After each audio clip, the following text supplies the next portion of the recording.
Hey, so this is the next match that Richard and I played on. It was a while ago, last week, I think. We played three full matches, I believe. This is the first one. Um, this is a pretty quick one. Just go over. I switched to a different version of Murktide. I think this one has maybe. I think it had two shredders in it. I didn't really like the first version I was playing, even though I won the game. I think Shredder's really good. At least a couple copies. So I prefer lists with that. All right, let's go into the first game. Um, let's see. I lost a die roll. This hand. So in the blind, this is definitely great. Um, like if there was a fetch in this hand, you might even be able to play Murktide on turn two, um, which it can be really good depending on the matchup, like Burn or something.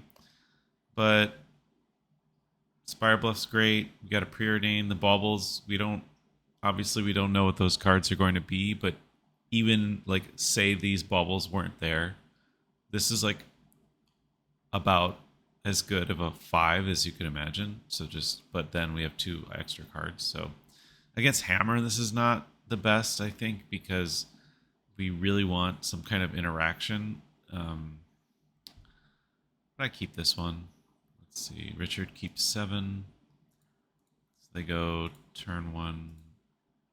Scarred his aid, which is always terrifying start, especially on the draw. Oh, and they have Ornithopter as well.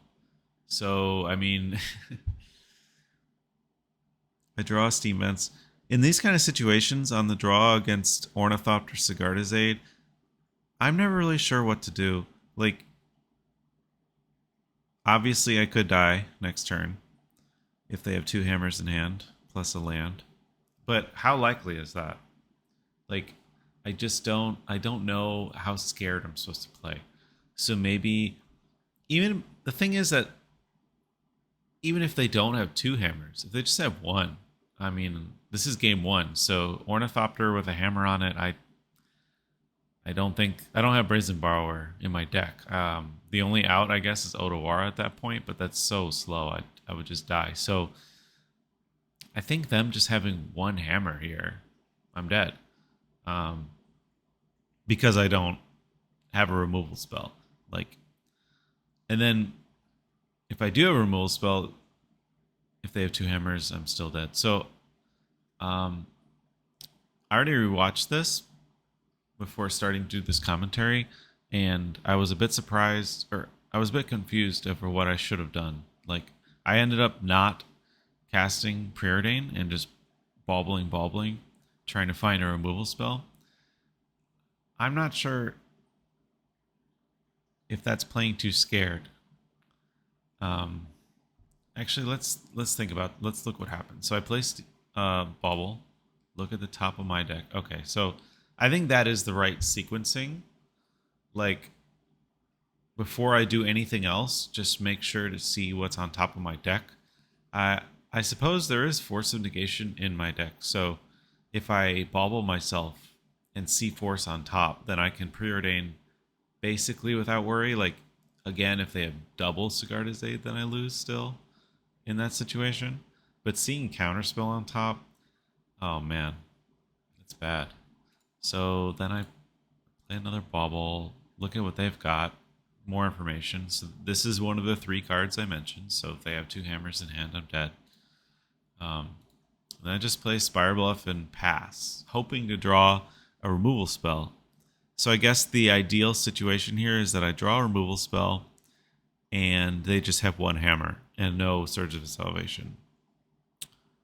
Or I could draw a Spell Pierce, which would be nice. So I suppose I think there's 8 bolt effects in this main deck and then 2 Spell Pierces. So that's 10 cards. The thing is though that I know one of the top 2 cards in my deck is Counterspell. So basically I have one look at 10 cards. So that's like there's about 50 cards in my deck. So it's like a 1 in 5 chance of hitting something I want. Whereas if I preordain, I could, I mean, I might get what I need, but I won't be able to cast it. So I don't know. This is a really tough spot, and I would love to hear, like, if anyone has any comment on this, like what I should have done. I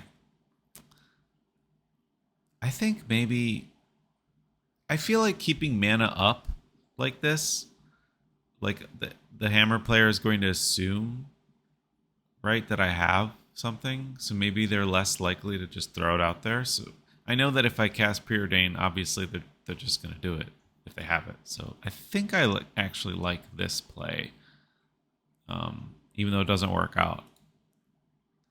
So I just pass, draw counterspell, and then draw iteration. These are really bad.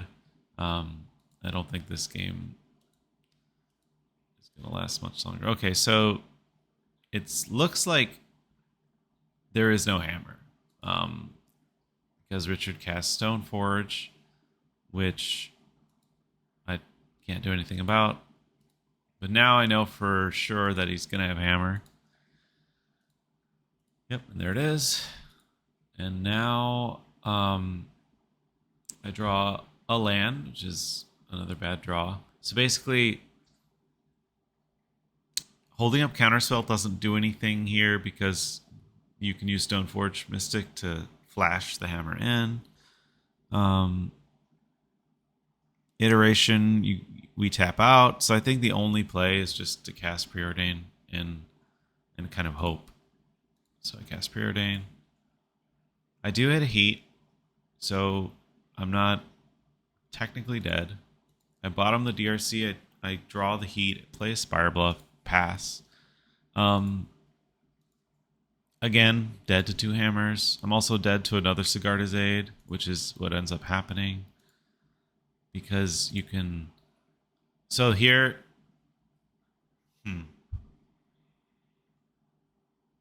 Play Sigarda's Aid. And then... I've never really seen this before, but I'm glad that I've seen it now. Basically, when you have 2 Sigarda's Aids and 2 creatures out, you can play the hammer and pick different targets for both Sigarda's Aid triggers. So yeah, so just attacks with the Ornithopter, playing around Spell Pierce here. So it does seem to me like there's only one hammer.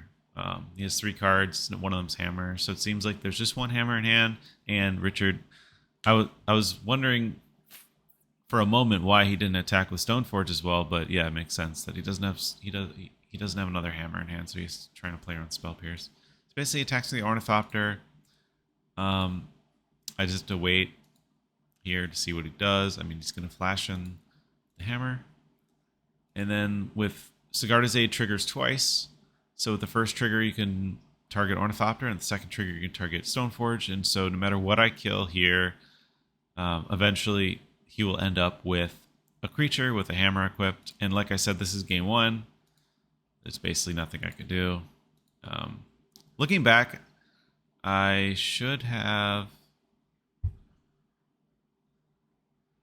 So I think I scooped after this, but looking back, I definitely should have...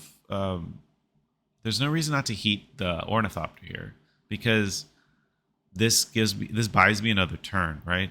Because the Ornithopter is attacking and the Stoneforge is sitting there. So if I hit the Ornithopter, yes, he'll have a Stoneforge, an 11-12, but he has to hit me twice with it. Whereas if I bolt the Stoneforge like this, then he's already getting in for 10 with the Ornithopter. I think the reason I did Stoneforge was, I'm not sure, maybe... Like, I don't think he's going to be... If he has an 11-12 Stoneforge, he's probably not going to be activating its ability. He's probably just going to be attacking. So I think that's just wrong. I mean, it doesn't really matter because the game's over, but it's definitely something to keep in mind for the future. See, I'm getting hit by a 10-12. I think I just draw... Yep, Spell Pierce right on time. All right, I concede. So this is the kind of game as Murktide where... You're on the draw, game 1 against Hammer, and there's really nothing I could have done. Like, obviously, there are some slight choices I could have made differently, but I think the outcome of this game would have been the same. So that's tough. Move on to game 2. Now I'm on the play. Um, yeah, can't keep this. I think I would keep this hand if there was just one land. Like if this Murktide, if the second Murktide was a land, or if this Blood Moon was a land, probably keep it. But definitely can't keep a no lander. All right, so this hand is a keep, and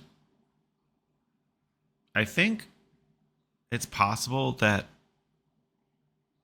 I made the wrong choice here with what card to put back. I put back Preordain because I had 2 copies, but considering that I have 3 cantrips in hand, maybe it would have been better to put back a land, because like if I struggle to find my 3rd land drop, I could try and cantrip for it. And maybe it's better to keep a hand with more action than lands on the play. So yeah, Richard Mulligan's a 6. I put, oh, never mind. I'm sorry. I thought I put back the second period, and I put back Consider. I think that doesn't seem right to me.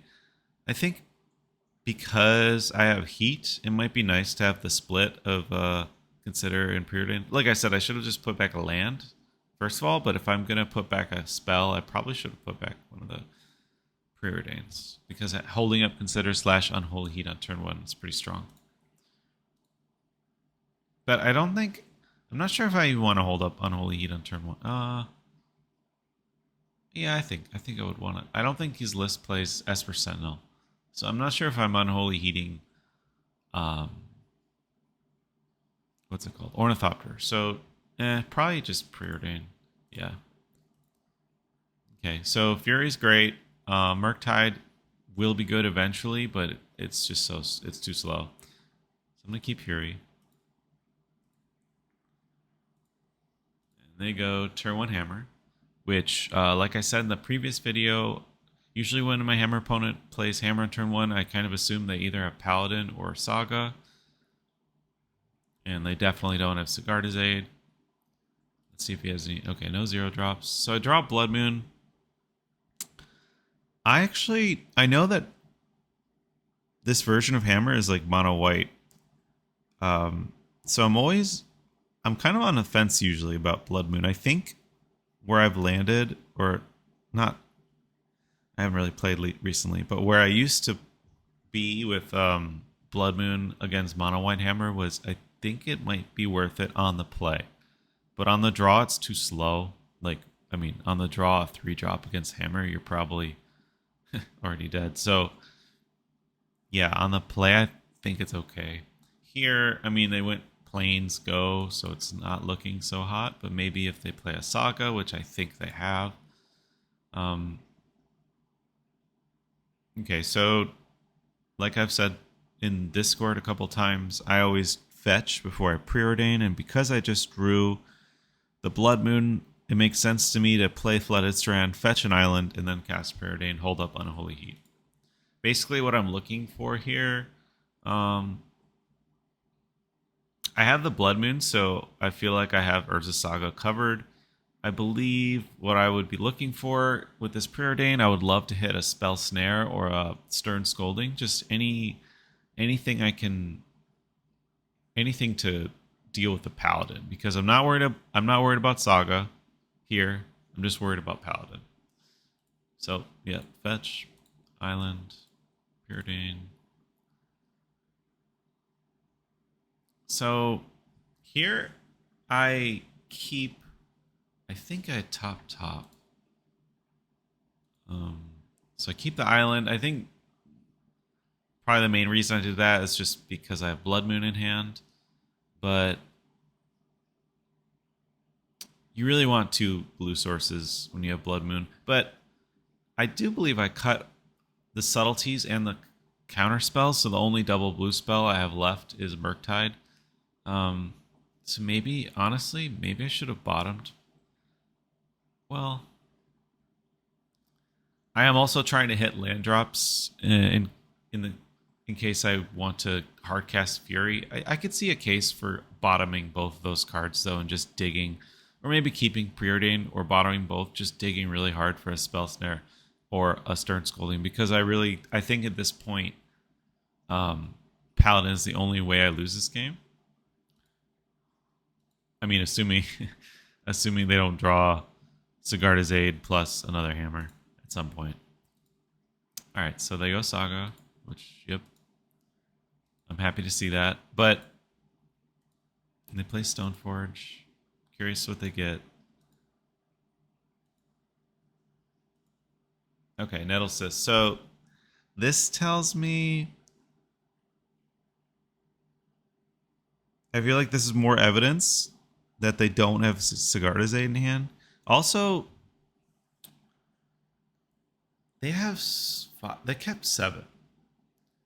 And I feel like they kept a 7-card hand without Sigarda's Aid, and it has I don't know if you could just keep Saga. It's since this is game 2. When I was playing this game, I had this feeling that I would probably. I feel like I'm being baited. Maybe like the Saga.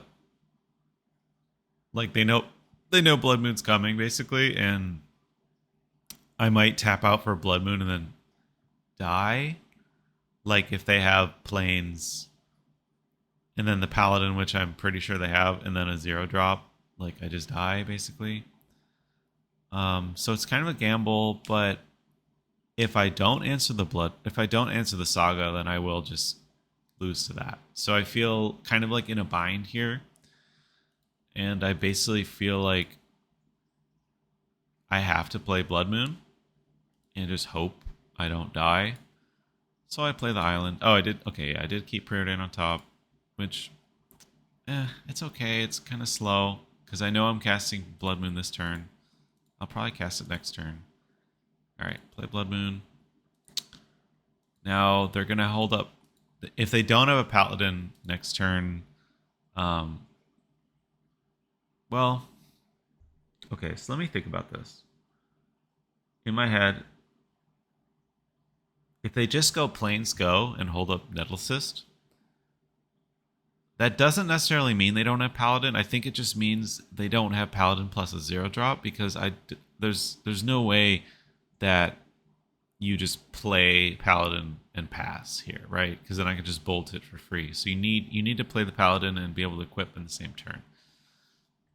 So let's see what happens. They draw, they play a Plains.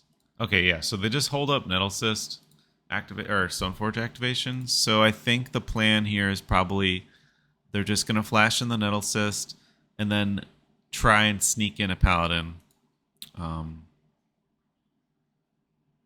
Well, they still wouldn't have 3 artifacts there. Huh. Okay, so I draw iteration. I remember at this point, Pascal and I were actually like in a separate room in Discord so we could talk about the plays. And this is like the first turn, I think, where we disagreed on what to do. Pascal suggested that I cast iteration here, and I did not do that.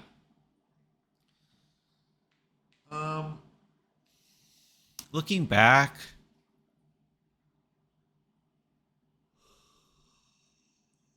I think the reason I didn't cast iteration, like my logic was that I was hoping to preordain into another removal spell, and then I could play the Otawara, which is a red source, and then I could hold up 2 removal spells for the next turn. And if I cast iteration, then I'm not going to be able to. There's no way for me to have double red up, like so. Even if I hit a removal spell, but then I guess casting iteration gives me one. Well, no. Iteration, I'm looking at the top 3, right? Just like preordain. So I don't think the odds of me hitting Stern Scolding or whatever are higher with iteration. So I think another reason that I didn't iteration is because I have a land drop ready in hand. So I get less value, quote unquote. This is tough. I kind of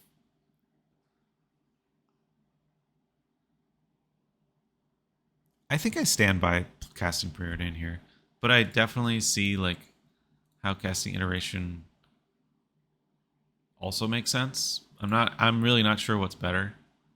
Okay, so I hit Ragavan. I think I cut a couple Ragavans. Actually, I can check. Let me see the sideboard. Oh, never mind. I cut some DRCs. Oh, right. I was following Mangu's sideboard guide, which I think is like horribly wrong. But anyways, cut counterspell, cut subtlety, cut spell pierce, cut two DRCs. So I still have all my Ragavans. So then, yeah, I actually ended up hitting the second removal spell, which is kind of like the exact scenario I was talking about. So now I get to hold up double interaction. They flash in the null cyst. So I'm not sure about, like, I ended up casting Bolt on the Nettle Cyst, on the Germ token, I mean. Maybe this is wrong. Like, I definitely don't want to Bolt Stoneforge, but Nettle Cyst is just a 2/2. I guess one of the reasons I wanted to do this, I'm always scared of Surge's Salvation, but I don't know if bolting here really helps. Like, it doesn't get rid of an artifact. It basically just gets rid of a 2/2. And then when they play the Paladin, they can just equip it anyways for free. So, but if they have the Paladin and a 0-drop or whatever, and they have the Germ, so they'll have Stoneforge, Paladin plus Cyst. They'll have 3 creatures up, and I'll only have 2 removal spells. So how does that work? Okay, so let's say, well, they might have a 0-drop as well.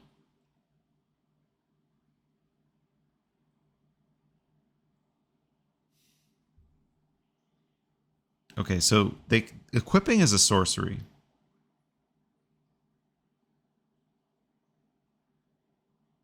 Oh, you know what? I just realized. Yeah, I definitely shouldn't have done this because equipping is a sorcery. Like,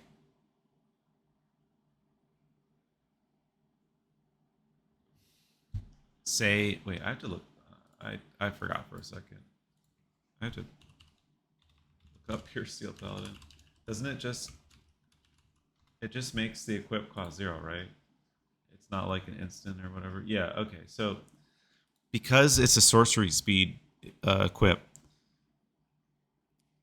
no matter how many creatures they have next turn, if I keep up 2 removal spells, as long as they don't have Surge's Salvation, they play the Paladin. They try to equip something to it, and then I kill the Paladin in response, and then kill the thing they're trying to equip to it. So I actually think, if assuming they don't have Surge's Salvation, it's possible that bolting the Germ token there was a game losing mistake. So we'll see what happens.